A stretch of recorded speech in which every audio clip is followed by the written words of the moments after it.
नमस्कार। डीडी उर्दू के विशेष कार्यक्रम ये है इंडिया में आप सभी का स्वागत है। मैं हूं मोनालिसा। दो मत नहीं कि विज्ञान ने हमारे विकास में एक महत्वपूर्ण भूमिका निभाई है। बहुत सी मुश्किलों को आसान बना दिया है विज्ञान ने। कहना चाहिए कि लगभग कुदरत पर भी काबू कर डाला है विज्ञान ने। लेकिन कभी कभी ऐसा भी होता है जब कुदरत के कहर के सामने विज्ञान भी चकरा जाता है।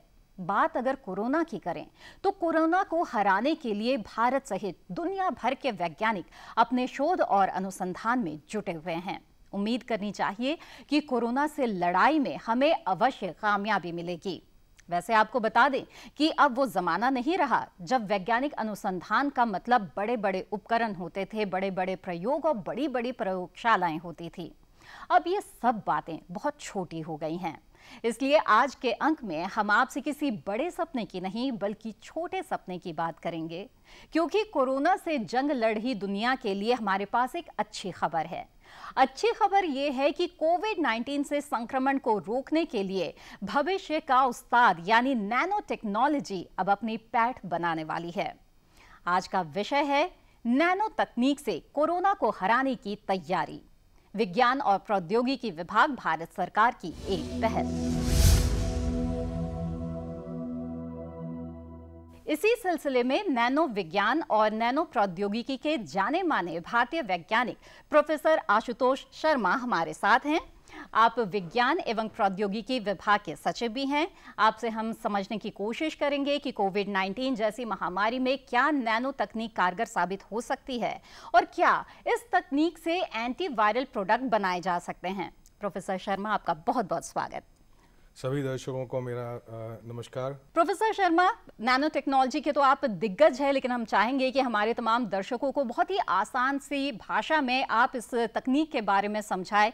विज्ञान की जहां तक बात हम करते हैं तो विज्ञान हमारे जीवन में काफ़ी महत्वपूर्ण स्थान रखता है, कई समस्याओं का समाधान करता है और आज का जो ज़माना है वो लैब ऑन अ चिप का ज़माना है। तो ऐसे में नैनो टेक्नोलॉजी जो है इसकी भूमिका के बारे में आप क्या कहना चाहते हैं? जिन बातों में हम चर्चा कर रहे हैं आज, वो सभी बहुत सामयिक और बहुत महत्वपूर्ण हैं जी। तो हम आज देख रहे हैं कि नैनो टेक्नोलॉजी का रोल क्या है, कृषि में क्या है, कोविड-19 की जो समस्याएं हैं जी, उनसे जूझने में क्या है और कुल मिला के नैनो टेक्नोलॉजी का क्या महत्व रहा है और क्या इम्पैक्ट रहा है। तो पहले मैं ये बता दूं दर्शकों को कि नैनो टेक्नोलॉजी क्या है। तो इसमें ऐसा है कि कोई भी चीज़, कोई कण किसी भी चीज़ का अगर वो 100 नैनोमीटर से कम हो तो उसको नैनो टेक्नोलॉजी माना जाता है। उस कण को उपयोग में लाकर हम जो भी कार्य करते हैं उसको नैनो टेक्नोलॉजी कहते हैं। तो ये नैनोमीटर क्या है? जो 100 नैनोमीटर होता है वो 1 मीटर का 1 करोड़वां भाग होता है। तो बहुत छोटी चीज़ है, उसको हम देख भी नहीं सकते, ऑप्टिकल माइक्रोस्कोप से भी नहीं देख सकते। उसके लिए इलेक्ट्रॉन माइक्रोस्कोप, उसके लिए एटॉमिक फोर्स माइक्रोस्कोप, इन चीज़ों की ज़रूरत होती है। तो मोनालिसा जी, जैसा आपने शुरू में कहा कि अब बड़ी बड़ी लैब का ज़माना नहीं रहा, मैं सिर्फ ये कहना चाहूँगा कि लैब तो इसमें अभी भी बड़ी होती हैं, लेकिन जो वो कण है, जो नैनो चीज़ है वो बहुत छोटी होती है। इनफैक्ट उसको काम में लेने के लिए, उसको देखने के लिए, उसको बनाने के लिए हमें बहुत सारे बड़े इक्विपमेंट की ज़रूरत होती है। ये नैनो टेक्नोलॉजी काफ़ी नया विषय है जी। ये करीब पूरी दुनिया में करीब 20-25 साल पहले इसने गति पकड़ी और उसके बाद दुनिया हर चीज़ में इसका सम्मिलित हो गया है।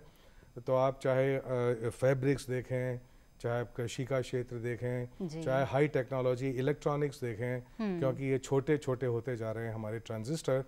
आजकल जो ट्रांजिस्टर जो बेसिक यूनिट होती है, जैसे हमारे फ़ोन में है, हमारे कंप्यूटर में है, उन सब की अब जो उसकी जो साइज़ है वो घटते घटते करीब 9 नैनोमीटर रह गई है और जो परीक्षण चल रहे हैं वो 3 नैनोमीटर तक हैं।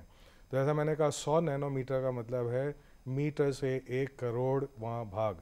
और आप समझ सकते हैं 10 नैनोमीटर उससे भी 10 गुना छोटा हो गया, 10 करोड़वां भाग जी। तो ये बहुत आश्चर्यजनक चीज़ है, बहुत नया इसमें शोध भी हो रहे हैं और उसका उपयोग भी हो रहा है कि ये नैनो लैब वगैरह क्या है। नैनो लैब भी एक चीज़ बनी है, तो जैसे कि लैब ऑन ए चिप या लैब इन योर पॉकेट, तो बड़ी बड़ी ऐसे पहले पैथोलॉजी की लैब होती है, उसका आप एक उदाहरण लें तो वो सारी पैथोलॉजी की लैब हम चाहें तो इतने बड़े उसमें बना सकते हैं और बन भी रही हैं। तो आपको बहुत थोड़ा सा ब्लड चाहिए, बहुत थोड़ा सलाइवा चाहिए, उससे आपकी पूरी पैथोलॉजी रिपोर्ट आ जाएगी। तो इसको कहते हैं लैब इन पॉकेट, उसको लेके चलेंगे तो पर्सनली आप समय समय पर खुद की जांच कर सकते हैं। और ये इस तरह कई सेंसर बन रहे हैं, ये मिनिचराइजेशन जो हो रहा है लैब्स का, पैथोलॉजी एक एग्जाम्पल है उसका। तो इसमें बहुत सारा कार्य चल रहा है, हो भी चुका है और बहुत सारे कमर्शियल प्रोडक्ट भी इसमें अवेलेबल हैं। प्रोफेसर शर्मा, हमें बताएं कि इन 2-2.5 दशकों में भारत में इस दिशा में कितने पहल हुए हैं, किसके क्षेत्र में इसको लेकर के शोध चल रहे हैं? ये एक nano mission department of science and technology ने शुरू किया था करीब 20 साल पहले। तो अब हम 20 साल बाद हैं यहाँ पर। इसमें जो गतिविधियाँ शुरू हुई थी उसके द्वारा कई हजार वैज्ञानिकों को इसका लाभ मिला है और उन्होंने नए नए शोध किए हैं। इनफैक्ट अभी हम संसार के अंदर पूरे दुनिया में नैनो टेक्नोलॉजी में तीसरे नंबर पर हैं। अगर हमारे साइंटिफिक जो पब्लिकेशन होते हैं इंटरनेशनल जर्नल्स में उनको देखा जाए तो हम दुनिया में तीसरे नंबर पर हैं।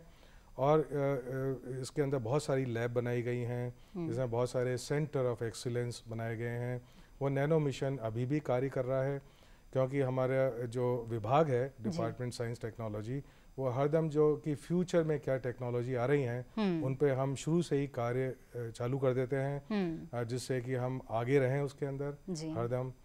जैसे अब नए क्षेत्र हैं आर्टिफिशियल इंटेलिजेंस और क्वांटम टेक्नोलॉजीज़, वो अब आ रही हैं बहुत तेज़ी से उभर कर। इन सब का भी उपयोग नैनो टेक्नोलॉजी में भी होगा और नैनो टेक्नोलॉजी का जो आगे जो बढ़ेगा वो नई टेक्नोलॉजी को लेके बढ़ेगा। तो नई टेक्नोलॉजीज़ में अब है machine learning, artificial intelligence, cyber physical systems, quantum technologies. तो इन सब को सम्मिलित करके आगे बढ़ा जाएगा। तो, क्योंकि अब जो आगे जमाना है, जो फ्यूचर है, जो भविष्य है, उसके अंदर टेक्नोलॉजी कन्वर्जेंस का बहुत महत्व है। मतलब हम खाली एक ही टेक्नोलॉजी नहीं है, उन सबको मिलाकर आगे आगे बढ़ेंगे। कई क्षेत्रों का आपने जिक्र किया जिसमें नैनो टेक्नोलॉजी जो है उसकी एक भूमिका है। मानव संसाधन के क्षेत्र में मैं जानना चाहूँगी कि मानव संसाधन के क्षेत्र में अब तो क्या कुछ खास किया गया है?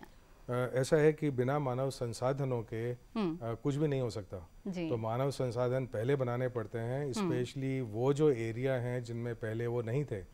क्योंकि ग्लोबली ये नैनो टेक्नोलॉजी 25 साल पहले शुरू हुई तो उस वक्त हमारे पास कुछ नहीं था। आज कई हजार PhD इसके अंदर ट्रेनिंग ले चुके हैं। ये कोर्सेज भी जो हैं हमारे हर IIT यूनिवर्सिटी में आ गए हैं। मैं खुद करीब 15 साल से नैनो टेक्नोलॉजी का कोर्स एक IIT में पढ़ाता था तो हमने उसको डेवलप किया। तो आज ऐसा है कि संसाधनों की कोई कमी नहीं है हर स्तर पर। चाहे हमें टेक्नीशियन चाहिए, चाहे टेक्नोलॉजी चाहिए, इंजीनियर चाहिए, साइंटिस्ट चाहिए, मैनेजर चाहिए और जो इंडस्ट्री में काम करते हैं उस तरह के सभी लोग इस मिशन के द्वारा उनको बनाया गया। पूरी दुनिया में हम तीसरे नंबर पर है और ऐसे में कुछ खास उपलब्धियों का जिक्र क्या आप करना चाहेंगे इस मौके पर? तो इसके अंदर सारे ही जो क्षेत्र हैं नैनो साइंस और टेक्नोलॉजी के वो कवर किए गए हैं। इसमें कई क्षेत्रों में सफलता पाई गई, जैसे कि एक हमारा इंस्टीट्यूट है ARCI हैदराबाद में, तो उन्होंने नैनो कोटिंग्स बनाई इस तरह की जो कि बहुत जल्दी घिसती ना हो। जैसे मशीन पार्ट होते हैं वो चलते हैं तो ऐसे रब करते हैं तो उसके अंदर वो घिस जाते हैं। तो नैनो कोटिंग्स के द्वारा उनको ज़्यादा परमानेंट बनाया जाता है। इसी तरह से दूसरी नैनो कोटिंग्स बनाई जो कि एंटी बैक्टीरियल होती हैं। जैसे कि अब कुछ कंपनियां ऐसी शर्ट का उत्पादन कर रही हैं जिनमें वो कोटिंग लगाने से वो हरदम साफ रहेंगी और उसके अंदर बैक्टीरिया वगैरह जो पैदा होते हैं पसीने से या बाहर से आते हैं उनकी रोकथाम के लिए उनके अंदर नैनो पार्टिकल लगे हुए हैं। तो इस तरह से इंडस्ट्री के अंदर बहुत सारी प्रोडक्ट ऐसे बनाए गए हैं जिसके अंदर नैनो टेक्नोलॉजी का उपयोग होता है। कृषि के अंदर हो या वो मेडिसिन के अंदर हो या ये इंडस्ट्रियल जो उत्पाद होते हैं उनके अंदर बहुत सारे एग्जाम्पल हैं, कई हजार। बिल्कुल। कोविड-19 संक्रमण जो है इससे इस वक्त पूरी दुनिया त्रस्त है और इससे निजात पाने के लिए तरह तरह के शोध और अनुसंधान पूरे विश्व भर में किए जा रहे हैं। प्रोफेसर शर्मा, जानना चाहूंगी आपसे कि डीएसटी के स्तर पर किस तरह के प्रयास हो रहे हैं खासतौर पर नैनो टेक्नोलॉजी के इस्तेमाल से? मोनालिसा जी, ऐसा है कि जो कोरोना की समस्या है, जी कोविड-19 समस्या जिसको कहते हैं, ये बहुआयामी है। तो इसमें हमें बहुत सारे फ्रंट एक साथ खोले थे। वो क्या क्या हैं? तो देखिए, कुछ तो इस वायरस के बारे में कुछ भी जानकारी अभी भी बहुत कम है। कैसे फैलता है, किस चीज़ को अफेक्ट करता है, किस कारण से ये बहुत ज़्यादा बढ़ जाता है, कुछ लोगों में ज़्यादा इसका रिएक्शन होता है, ये सब के कारण क्या हैं। अगर हमें ये पता हो तो उसमें वैक्सीन बनाने में मदद मिलेगी, उसमें नई ड्रग्स बनाने में मदद मिलेगी और उसको केयर कैसे करें पेशेंट्स की, उसमें मदद मिलेगी। तो एक ये बेसिक साइंस है, समझना इसको। तो उसके अंदर हमने एक फ्रंट खोला। तो करीब 20 से ज़्यादा प्रोजेक्ट एक महीने के अंदर अंदर शुरू कर दिए गए। वो इन बातों को का अध्ययन कर रहे हैं कि ये कैसे फैलता है, कहाँ अटैक करता है, इसको कैसे रोका जा सकता है वगैरह। दूसरा फ्रंट जो है वो ऐसा है कि जब तक वैक्सीन या ड्रग्स हमें अवेलेबल नहीं हैं तब तक हमें इसको फैलने से रोकना होगा। तो फैलने से रोकने के लिए हमारे पास क्या क्या साधन है? देखिए, ऐसा है कि मास्किंग है। तो मास्क भी अब नए बन रहे हैं भारत के अंदर। पहले इसके बारे में कुछ यहाँ नहीं होता था, लेकिन एक महीने के अंदर अंदर नए नए डिज़ाइन मास्क के आ गए और पहले से भी ज़्यादा जो कि प्रभावशाली मास्क हैं उन पे कार्य हो रहा है। ऐसे ही हमें जो डिसइंफेक्टेंट हैं, तो किस तरह के डिसइंफेक्टेंट चाहिए, कुछ नए बायो सर्फेक्टेंट जो बायोडिग्रेडेबल सर्फेक्टेंट होते हैं उनके द्वारा भी डिसइंफेक्टेंट बनाए जा रहे हैं। नैनो पार्टिकल्स के द्वारा भी नए तरह के डिसइंफेक्टेंट बनाए जा रहे हैं। देखिए, ऐसा है कि हम हर आदमी अगर 10 बार दिन में हाथ धोएगा और ये सर्फेक्टेंट जो हम यूज़ करते हैं साबुन, वो सब नाली में जाके हमारे ग्राउंड वाटर में जाता है। तो ये इस बार में भी नए संभावनाएं विकसित हो रही हैं कि कैसे इवन ड्राई कैसे हाथों को साफ किया जाए, इस तरह से कार्य हो रहा है। उसके अलावा आपने सुना होगा PPEs होते हैं जो मेडिकल वर्कर्स यूज़ करते हैं। जैसा कि हमारे माननीय प्रधानमंत्री जी ने कहा कि कोविड के आने के पहले हमारे यहाँ एक भी नहीं बनता था, लेकिन विद इन 2 months अब हमारे पास कई लाख पर दिन बनाने की क्षमता हासिल हो गई है। तो इस सब के अंदर DST ने कार्य किया है। तो उसमें कई तरीके हैं कार्य करने के। और तीसरा जो फ्रंट है वो ये है कि अगर आपके पास किसी तरह से वायरस पहुंच ही गया तो आपको जो सपोर्ट की ज़रूरत है, चाहे हॉस्पिटल के अंदर चाहे उसके बाहर, उसके लिए ऐसी चीज़ें चाहिए जैसे वेंटिलेटर होता है, जिसका सभी ने अब सुन चुके हैं हम इस बारे में। तो देखिए, वेंटिलेटर आयातित होते थे, लेकिन अगेन कुल मिला के 1.5 महीने के अंदर जो आयातित वेंटिलेटर थे उनसे भी अच्छे डिज़ाइन आधी कीमत के अंदर अब हमें अवेलेबल होने वाले हैं। तो इस तरह से जो काफ़ी सारे डिफरेंट फ्रंट्स हैं। उसके अलावा देखिए, आर्टिफिशियल इंटेलिजेंस को यूज़ करके कैसे बहुत जल्दी जाना जा सकता है कि वायरस है या नहीं है किसी के शरीर में, उस पर कार्य चल रहा है। उसके अलावा आपने सुना होगा कि मैथमेटिकल मॉडल होते हैं, वो ये बताते हैं कि किस तरह की फैलने की संभावना है और अगर हम ऐसा करेंगे तो उसका प्रभाव क्या पड़ेगा। ठीक है। तो हमें अगर डिसीजन मेकिंग के लिए इन मॉडल्स की ज़रूरत होती है। तो अभी तक मॉडल चल रहे थे, वो बहुत सारे मॉडल हैं और सबको पता नहीं होता है कि उनमें से कौन सा सही है, कौन सा बहुत सही है, किस पे विश्वास किया जाए। तो हमने ऐसा किया है कि इन सब जितने लोग कार्य कर रहे थे उनमें बहुत सारे लोगों को मिलजुल कर कार्य करने का आह्वान किया है। उनसे कहा है कि एक super model, national super model बनाएंगे जो कि देखिए, ऐसा है साइंस में कंपटीशन बहुत चलता है, वो अच्छी चीज़ है, लेकिन इन चीज़ों के लिए कोऑपरेशन की भी बहुत ज़रूरत होती है। न केवल मेरे को अपना कार्य करना है, अपना मॉडल बनाना है, पर सब लोगों के साथ मिलजुल कर ऐसा मॉडल बनाना है जिसमें सभी का विश्वास हो। तो इस तरह के हमने कार्य शुरू कर दिए हैं। डॉक्टर शर्मा, यहाँ पर मैं आपसे जानना चाहूँगी, जैसे कि आप बता रहे हैं कि इस वक्त इस वायरस के बारे में बहुत ज़्यादा जानकारी नहीं है, ऐसे में जो सबसे बेहतर उपाय है वो यही है कि बचाव किया जाए, जिसके लिए मास्क और डिसइंफेक्टेंट, इन तमाम चीज़ों की ज़रूरत होगी। लेकिन जो गरीब लोग हैं के लिए कम लागत की जो उत्पाद है वो पहुँचे, इसके लिए किस तरह के प्रयास हो रहे हैं? नहीं, बिल्कुल सही है। देखिए, लागत से इसका संबंध बहुत कम है, क्योंकि ये जो वायरस का जो प्रसार होता है, तो अभी तक ये पाया गया है कि वो बोलते वक्त जो ड्रॉपलेट्स वगैरह मुंह से निकलती हैं उनके द्वारा होता है। तो एक तो आप आमने सामने न बैठें, जैसे कि हम आमने सामने बैठ के बात नहीं कर रहे। अगर आप घर का बना हुआ मास्क है, 3 आपने कपड़े की परतें बनाई और उनको घर पे सिला।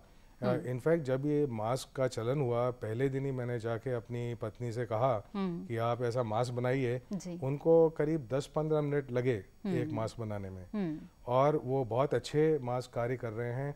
इनफैक्ट जो आप घर पे मास्क बनाएंगे वो कुछ बहुत सस्ते हैं, अपने पुराने कपड़ों का इस्तेमाल करें उनको बनाने के लिए।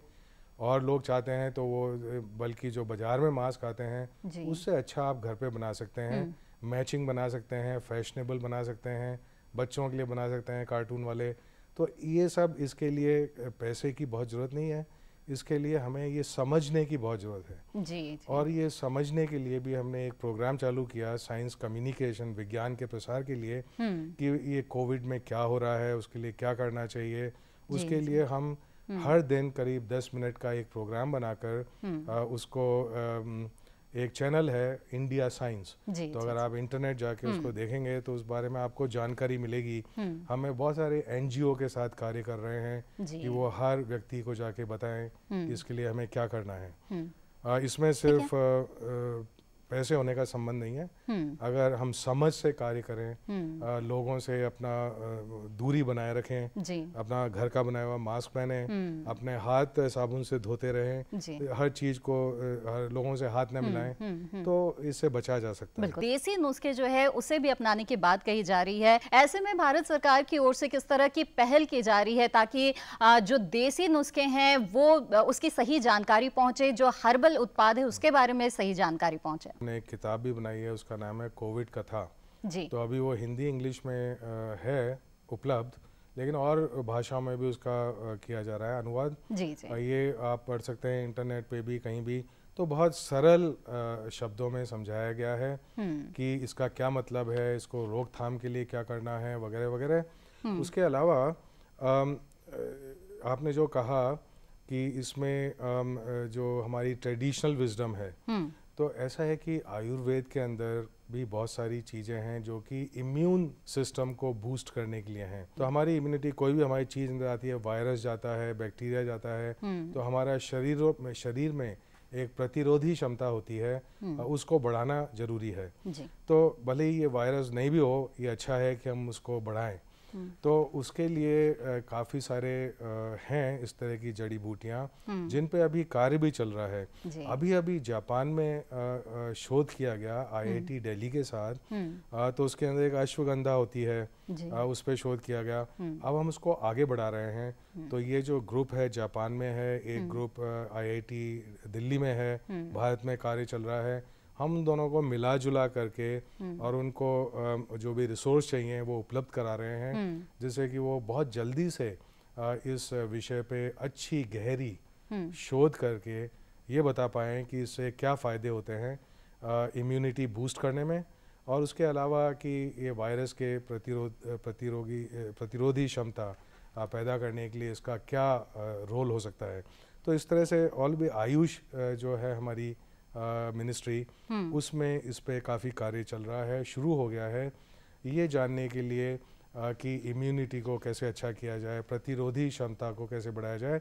हमने department of science and technology में भी एक नया इसमें स्कीम चलाया है जी। वो स्कीम है कि हम योगा, मेडिटेशन को कैसे उपयोग में ला सकते हैं अपनी प्रतिरोधी क्षमता बढ़ाने के लिए, और जैसे कि आपको पता है कि इस वायरस से लंग्स पे इफ़ेक्ट होता है, फेफड़ों पे इफ़ेक्ट होता है, तो उसके लिए जैसे कि किस तरह की योगा प्रैक्टिसेस हैं जिसके द्वारा हमारे लंग्स ज़्यादा अच्छा कार्य करें, ज़्यादा सुदृढ़ हो जाएं, तो इस तरह का कार्य चल रहा है इस पे। तो ये सब हमारी जो पारंपरिक नॉलेज है, हमारे पारंपरिक जो जिस तरह से कार्य करते थे, उन सब को विज्ञान की कसौटी पे कसा जा रहा है, ये देखने के लिए कि इसमें कितना उपयोगी हो सकता है, किन चीज़ों को हम उपयोग कर सकते हैं। तो इसमें अंधविश्वास की बात नहीं है, हमें अंधविश्वास, कई सुनी बातों पर विश्वास नहीं करना चाहिए, क्योंकि उससे हानि होने की संभावना ज़्यादा है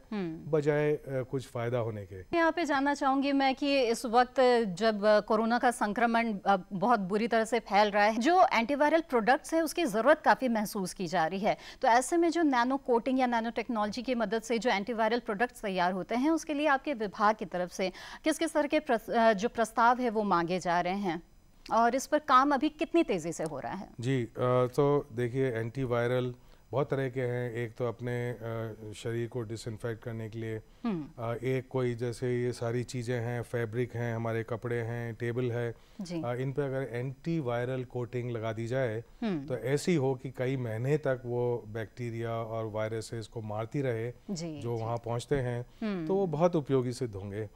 इस पे 3 तरीके से कार्य चल रहा है। एक तो ये शोध चल रहा है कि किस तरह की केमिस्ट्री, किस तरह के मॉलिक्यूल जो हैं वो इसमें उपयोगी सिद्ध होंगे, वो काफ़ी आगे बढ़ चुका है। यहाँ तक कि अब काफ़ी बहुत कमर्शियल प्रोडक्ट के काफ़ी करीब पहुँच गया है। तो इसमें जो स्टार्टअप होते हैं, हमारे टेक्नोलॉजी स्टार्टअप, उनको भी हम छांट करके उनके पास कोई उपयोगी प्रोडक्ट है जो बहुत अब मार्केट के बहुत पास पहुंच गया है, वो चाहे वेंटिलेटर हो, चाहे पीपीई हो, चाहे मास्क हो, चाहे एंटीवायरल कोटिंग हो, इन सब को हम मदद दे रहे हैं। तो उनको सरकार की तरफ से मदद दी जा रही है जिससे कि उस प्रोडक्ट को जल्द से जल्द मार्केट में उतार पाएं। उसके अलावा जो एस्टेब्लिश कंपनीज हैं उनको भी मदद दी जा रही है कि अभी उनकी क्षमता अगर 10 चीज़ बनाने की है दिन में, तो वो कैसे 1000 चीज़ वैसी बना पाएँ एक दिन में। तो 3 तरीके से कार्य हो रहा है। जैसा मैंने बताया कि साइंटिस्ट को मदद दे रहे हैं कि इसे डेवलप करें, स्टार्टअप को मदद दे रहे हैं जिससे कि उसका फाइनल प्रोडक्ट बना पाएँ, और फिर इंडस्ट्रीज़ को मदद दे रहे हैं मैन्युफैक्चरिंग के लिए। और इसमें काफ़ी प्रोडक्ट उभर के आ गए हैं। वो जैसे मास्क भी हैं, पीपीज हैं जिनमें कोटिंग लगाई जा रही है। उसके अलावा ये जो ये सरफेसेस होते हैं इनमें कोटिंग लगाई जा रही है। तो इस तरह के करीब आधे दर्जन प्रोडक्ट ऑलरेडी बहुत पास पहुंच गए हैं, नज़दीक हैं कमर्शलाइजेशन। बिल्कुल। नैनो सेंसर्स है, उससे ये जांच की जा सकती है कि कोविड-19 का संक्रमण है या नहीं है। नैनो टेक्नोलॉजी, इसमें और भी बहुत विषय हैं, जैसा कि हमारे दर्शक जानते हैं अभी एक पीसीआर मशीन होती है जिसके द्वारा जांच की जाती है। तो इसके और भी ऑल्टरनेटिव हैं जो बहुत जल्दी उभर कर आगे आ रहे हैं। उन ऑल्टरनेटिव्स की ज़रूरत इसलिए है क्योंकि हमें जितने टेस्ट करने हैं उसके मान लो 100 गिने करने हो एक दिन में, तो स्पीड की ज़रूरत है। उसके अलावा जो कॉस्ट है वो अभी 10 गुनी कम होनी चाहिए जिससे कि बहुत सारे टेस्ट किए जा सकें। तो स्पीड 10 गुनी ज़्यादा, कॉस्ट 10 गुनी कम। उसको करने के लिए नई टेक्नोलॉजी बहुत तेज़ी से विकसित हो रही है। एक टेक्नोलॉजी उसको बोलते हैं लैंप, पीसीआर की जगह लैंप टेक्नोलॉजी। दूसरी टेक्नोलॉजी विकसित हो रही है जैसे उसको कहते हैं क्रिस्पर कैस, वो CSIR द्वारा विकसित की जा रही है। तो इस तरह की नई चीज़ें उभर के आ रही हैं, उससे हमें बहुत मदद मिलेगी। जैसा आपने बताया कि नैनो टेक्नोलॉजी के द्वारा इसमें क्या हो सकता है, क्या संभव है। ऐसा है कि नैनो टेक्नोलॉजी द्वारा बहुत सारे बायो सेंसर बनाए गए हैं अलग अलग चीज़ों को की जांच करने के लिए। तो उन्हीं के उसी तरह से नए सेंसर इस खास वायरस के लिए विकसित किए जा रहे हैं। उसके लिए ऐसा है कि जो वायरस आपकी बॉडी में जाता है तो एंटीबॉडीज़ पैदा होती हैं। तो उन एंटीबॉडीज़ की जांच करने के लिए और किस तरह के बायोमार्कर पैदा करता है वायरस जिससे कि उस मॉलिक्यूल की जांच की जा सके, उसके लिए अभी शोध शुरू हो गया है। तो हमें ऐसी उम्मीद है कि बहुत जल्द ही ये जो नैनो टेक्नोलॉजी द्वारा विकसित सेंसर्स भी हमारे काम में आ सकेंगे रैपिड टेस्टिंग के लिए। बिल्कुल, बहुत ही महत्वपूर्ण जानकारियां आपने दी है प्रोफेसर शर्मा, और अपना कीमती समय निकाला है और इतने बेहतर तरीके से हमें इसके बारे में समझाया। आपका बहुत बहुत धन्यवाद। बहुत अच्छा लगा, नमस्कार। जी हाँ, तो ये थी डीडी उर्दू पर हमारी खास पेशकश, ये है इंडिया। फिलहाल मुझे दीजिए इजाजत, नमस्कार।